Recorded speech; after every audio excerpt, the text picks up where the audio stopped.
આની જ્યારે અપૂર્તતા જણાય ત્યારે ગાયના છાણની રાખ પીવી અસંખ્ય લોકોને ખૂબ સારું થઈ ગયું છે.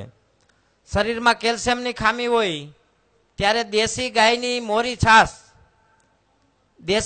મોરી છાશ સવારે 1 ગ્લાસ. બેનો ખાસ ધ્યાન રાખજો, ઘરમાં જેટલી છાશ વપરાતી હોય 5 લીટર છાશમાં 10 ગ્રામ ચૂનો નાખી દેવાનો. આપણે પાનમાં ખાવાનો ચૂનો આવે ને આટલું તમે કાલથી ચાલુ કરો, ઘરની અંદર કોઈ બીમારી નહીં રહે. ચૂનાની અંદર અતિશય પ્રમાણમાં કેલ્શિયમ હોય.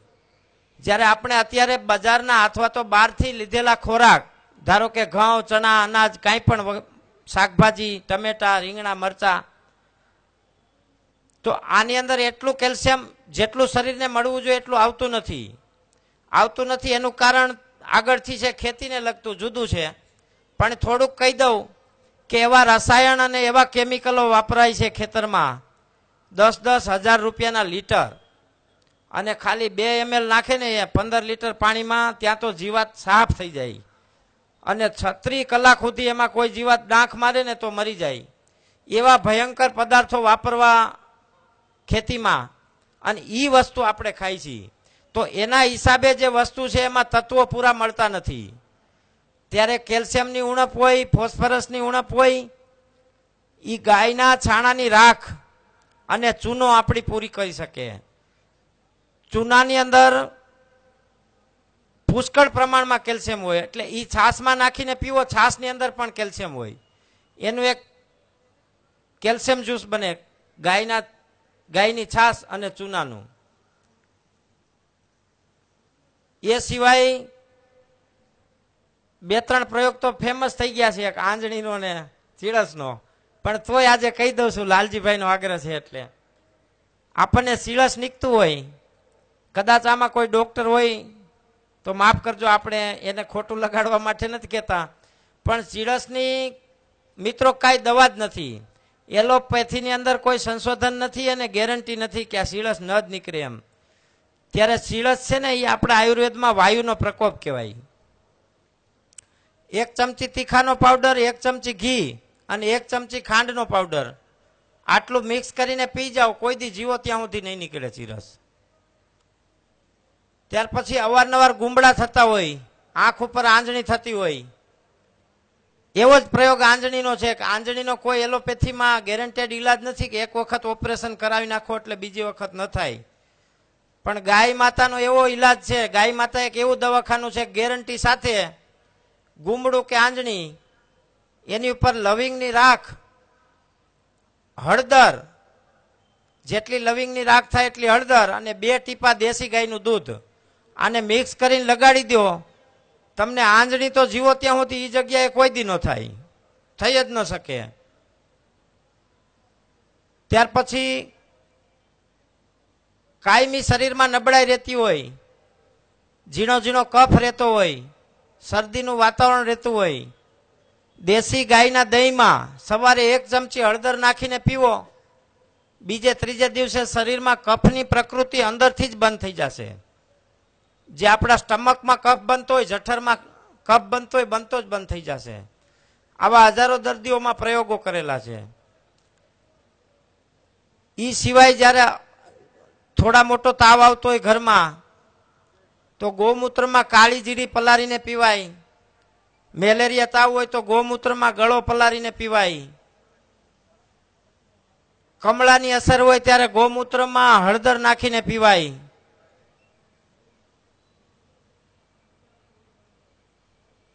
આ સિવાય અસંખ્ય પ્રયોગો છે. ગાયના દૂધમાં હળદર નાખીને મોઢે ચોપડે એટલે બેનોને ઓલી ટ્યુબ ચોપડવી પડે ને, ન ચોપડવી પડે, રૂપાળા થવાની.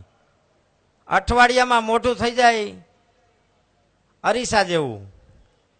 એ સિવાય જે લોકોએ સ્કિનની વધારે તકલીફ હોય, મોઢામાં અવારનવાર ફોડકા થતા હોય, તો એમણે પણ લવિંગની રાખ અને હળદર એમાં મિક્સ કરીને ગાયનું દૂધ ચોપડી શકાય. 1 વખત ચોપડજો, કોઈ દી ખીલ થશે જ નહીં. એ જગ્યાએ કોઈ દી ખીલ નહીં થાય, 1 જ વખત ચોપડજો. દેશી ગાયનું દૂધ, લવિંગના સળગાવેલા લવિંગની રાખ, અને જેટલી રાખ લ્યો એટલી હળદર, આ 3 વસ્તુને મિક્સ કરીને ચોપડી દો, કોઈ દી એ જગ્યાએ ખીલ નહીં થાય. અને પ્રયોગ કરજો તો જ ખબર પડશે કે આપણે ગાયને માતા કેમ શા માટે કહીએ છીએ. એ સિવાય ગર્ભાવસ્થા દરમિયાન બહેનોએ ચાંદીની વાટકીમાં દેશી ગાયના દૂધમાં દહીં જમાવેલું ખાવું જોઈએ, જેથી આપણા ચરક સંહિતામાં અન્ય જગ્યાએ ઘણી જગ્યાએ લખાયેલું છે કે શ્રી કૃષ્ણ જેવું સંતાન પ્રાપ્ત થાય. કદાચ એની હવા લાગી જાય તોય બસ થઈ જાય ને. દેશી ગાયના દૂધથી દહીં બનાવવું, પણ ચાંદીના વાસણમાં, અને દરરોજ સવારે ખાવું ગર્ભાવસ્થા દરમિયાન 9 મહિના સુધી. તો એટલું તેજસ્વી બાળક થાય. ત્યાર પછી બાળકને ઠંડીના સમયમાં જ્યોતિસ્મૃતિ ઘૃત, જ્યોતિસ્મૃતિ એટલે આપણે માલકાંગણી, આમાં ગઈઢા માણા ઓળખતા છે ઘણા માલકાંગણીને, અને ભણેલા હોય નેટમાં સર્ચ કરજો ગૂગલમાં માલકાંગણી એટલે હું. ત્રિકાળ જ્ઞાની થવાની દવા છે માલકાંગણી. જ્યોતિસ્મૃતિ ઘૃતનો પ્રયોગ કરી શકાય. બાળકોને પતાસામાં આપવાનું, દરરોજ 1-1 ટીપું વધારતું જવાનું 25 દિવસ સુધી. 25 દિવસ પછી 1-1 ટીપું ઘટાડતું જવાનું. એ બાળકને 1 થી 2 વખત કોઈ પુસ્તક વાંચવું પડે, ત્રીજી વખત વાંચવું ન પડે, આજીવન યાદ રહી જાય. ત્યાર પછી માલકાંગણીનો એટલે જ્યોતિસ્મૃતિનો બીજો પ્રયોગ, એનો દાણો આવે મગના દાણા કરતા નાનો. દરરોજ 1 દાણો ખાવાનો, 1-1 દાણો વધારતું જવાનું 25 દિવસ સુધી. દૂધ સાથે ખાવાનો, દેશી ગાયના દૂધ સાથે, અને 25 દિવસ પછી ઘટાડતો જવાનું. પછી મગજની અતિશય નબળાઈ હોય એવા સમયે માલકાંગણીનું તેલ અથવા તો માલકાંગણીને ગાયના ઘીમાં ઉકાળી અને એ ઘી માથા ઉપર ખાલી 1 વખત દરરોજ લગાડવાનું. માનસિક નબળાઈ હોય, મગજની સ્થિરતા ન હોય, અથવા તો ગાંડ પણ જેને કહેવાય, આ જ્યોતિસ્મૃતિનો પ્રયોગ મંદબુદ્ધિના બાળકોમાં ખાસ કરવો જોઈએ. કોઈને એવી સમસ્યા હોય તો હું ઘી બનાવી આપીશ, લાલજીભાઈનો સંપર્ક, અથવા તો એને હું માલકાંગણી મોકલી આપીશ. ત્યાર પછી શરીરની અંદર લોહીની ટકાવારી ઘટતી હોય, ઘણી વખત હિમોગ્લોબિનની ઉણપ હોય,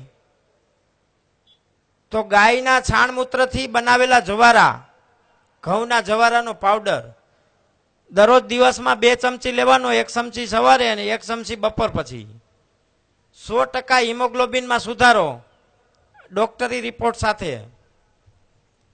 બસ વિશેષ નહીં કહું, પ્રયોગો તો 2 મહિના હાલે એટલા છે, પણ આપણે સાંભળવાનો સમય ઓછો છે.